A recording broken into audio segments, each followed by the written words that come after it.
ગોંડલ નગરપાલિકા દ્વારા આવનાર જન્માષ્ટમી લોકમેળા માટે બહાર પાડવામાં આવેલ ટેન્ડરે નવો રેકોર્ડ બનાવ્યો છે। 51 લાખના બેઝ પ્રાઇસ સામે નગરપાલિકાને 79,81,968નું ઐતિહાસિક ટેન્ડર મળ્યું છે। આ રકમ મૂળ કિંમત કરતાં 28.81 લાખ વધુ છે અને આજ સુધીના તમામ લોકમેળા માટે મળેલા ટેન્ડરોમાં સૌથી ઊંચી છે। આ સીધી લોકમેળાની વધી રહેલી લોકપ્રિયતા દર્શાવે છે અને તહેવાર સાથે જોડાયેલા સ્થાનિક આર્થિક પ્રવૃત્તિઓ માટે આશાસ્પદ સંકેત આપે છે।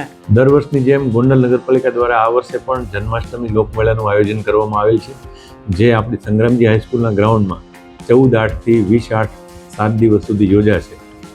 આ વખતે કુલ 6 વ્યક્તિઓએ ઓનલાઈન ટેન્ડર પ્રક્રિયામાં ભાગ લીધેલો હતો, જેમાં સૌથી ઊંચી બોલી 79,81,968 રૂપિયાની આવતા ભાર્ગવભાઈ પરમાર નામના વ્યક્તિને આ મેળાનું ગ્રાઉન્ડ આપણે હરાજીથી ભાડે આપેલ છે।